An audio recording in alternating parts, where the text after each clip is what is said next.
Para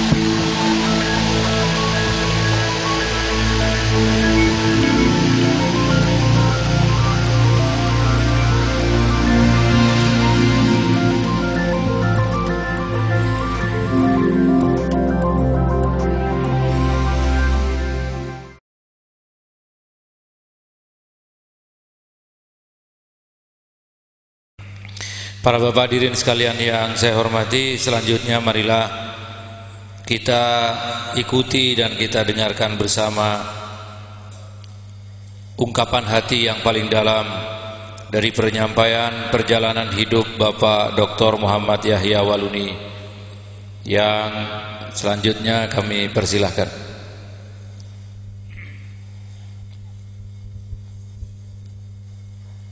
Assalamualaikum warahmatullahi wabarakatuh. Bismillahirrahmanirrahim. Alhamdulillahi rabbil alamin.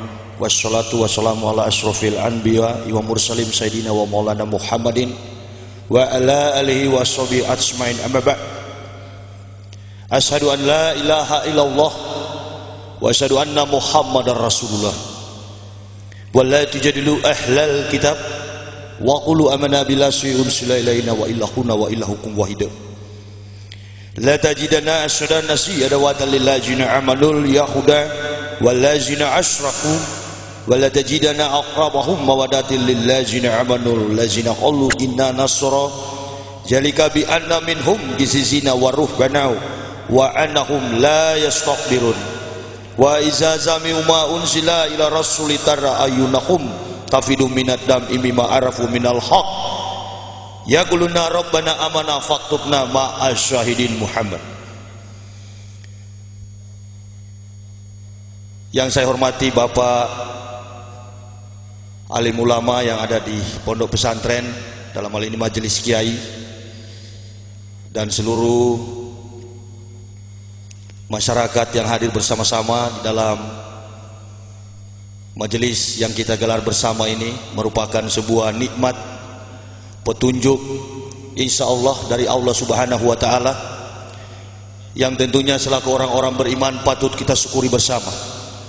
Tagal nikmat, keberkahan, ridho dan berkahnya kepada kita semua sehingga kita boleh ada di tempat ini dalam sebuah perhimpunan yang dimuliakan Allah Subhanahu wa taala.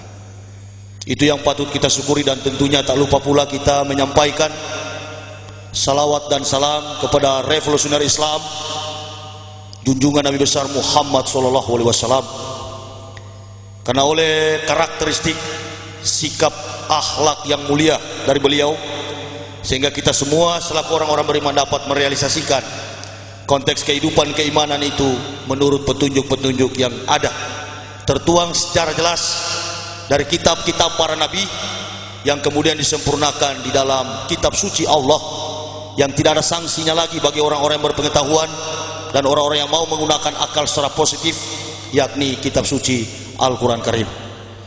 Semoga rahmat dan ridho Allah senantiasa ada dalam hidup dan hati kita di dalam membentuk sebuah keimanan yang kokoh di tengah-tengah berbagai macam problem, di tengah-tengah berbagai macam persoalan baik secara eksternal maupun di dalam internal yang ada pada konteks abad 21.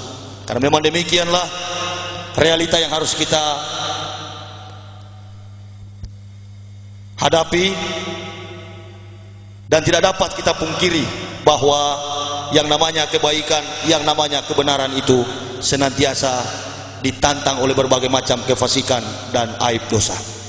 Saya di kesempatan ini sebagai orang yang baru memeluk agama Islam, saya dilahirkan di kota Manado pada tanggal 30 November tahun 1970. Dari latar belakang alias background saya, sesungguhnya saya bukanlah orang yang hanya duduk di bangku gereja, tetapi saya adalah seorang yang berdiri di atas mimbar dan banyak menyampaikan aspirasi dan konsep omong kosong Paulus. Saya adalah pendeta bertugas di GKI di tanah Papua selama 16 tahun, dan 8 tahun saya sempat memimpin institusi akademik Sekolah Tinggi Teologi Calvinis dan kemudian pada tahun 2002 saya mengakreditasi perguruan tinggi dimaksud dan sekarang dikenal dengan Universitas Kristen di Tanah Papua. Itu adalah hasil kerja karya saya selama saya berada dalam institusi gereja GKI di Tanah Papua. Mengapa saya masuk Islam? Ini pertanyaan yang harus saya jawab mengandung sebuah pencatatan dan pengkajian secara ilmiah.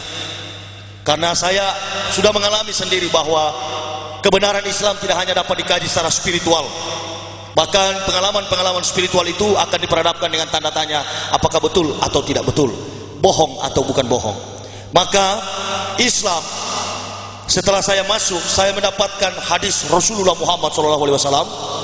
Beliau pernah berkata bahwa agama diprioritaskan secara khusus spesialisasi bagi orang-orang yang berakal. Dalam statement yang saya temukan, di dalam pembahasan baik secara teori yang saya simpan dalam lubuk hati, sehingga secara simpel saya sampaikan, Islam no fisik but heart. Islam itu adalah hati, tetapi hati yang sudah diatur sedemikian baik oleh Allah, yang mengandung sebuah pencatatan realita. Hati ini terkandung berbagai macam persoalan hidup, tetapi Islam membentuk sebuah kekuatan baru di dalam hati manusia, dan kekuatan itu tidak secara assumption, tetapi pencatatan itu terjadi atas proses faktualisasi kebenaran-kebenaran secara nyata melalui sains ilmu pengetahuan. Ini penyelidikan atau disertasi temuan yang saya temukan secara translate Indonesian dalam bahasa Indonesia Al-Quran. Saya banyak melihat dalam terjemahan secara kasat mata seluruh ayat-ayat dalam Al-Quran. Ternyata jangankan hal surga neraka, jangankan vertical contact, hubungan antara Allah dan manusia, self-realization and God realization, tetapi yang saya temukan adalah begitu besar kekuatan, kebesaran, nikmat yang diberikan Allah di dalam firman-Nya Al-Quran, sehingga Al-Quran tidak mampu disanggah oleh kekuatan iptek, ilmu pengetahuan dan teknologi. Mengapa demikian? Betapa beruntungnya manusia ketika memeluk agama Islam, karena Islam mampu menceritakan segala bentuk realita yang pernah, sementara, dan akan terjadi.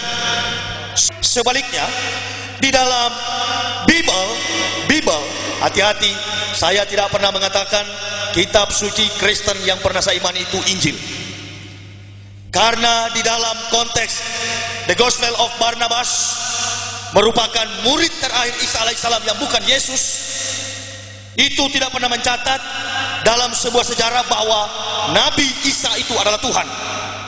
Nanti sebentar saya akan membahas bagaimana kolaborasi sebuah kesepakatan yang terjadi antara Yahudi dan Yunani di dalam mencapai sebuah kepentingan duniawi, merampok harta kekayaan orang-orang Arab, dan kemudian membentuk sebuah barisan yang disebut AIPAC, American Israel Public Affairs Committee, di bawah gerakan Zionis kemunafikan bangsa Yahudi yang sebenarnya membalikan fakta Israel itu adalah orang-orang Arab. Nanti sebentar saya akan mengungkapkan secara sejarah, karena sejarah itu adalah ilmu pengetahuan, dan ilmu pengetahuan itu adalah kebenaran. Tidaklah seorang dapat menemukan kebenaran itu tanpa proses penalaran, pembuktian di dalam sejarah. Nah, ini yang perlu kita garis bawahi sebagai asal, sebagai awal di dalam saya mengawali statement atau pernyataan mengapa saya masuk Islam. Orang bodoh tidak akan sampai kepada Islam, bahkan oleh kebodohan tidak menutup kemungkinan akan murtad dari kehidupan Islam. Dan ini yang saya pahami secara teoritis, dan tentunya akan dituntut oleh para kaum muslimin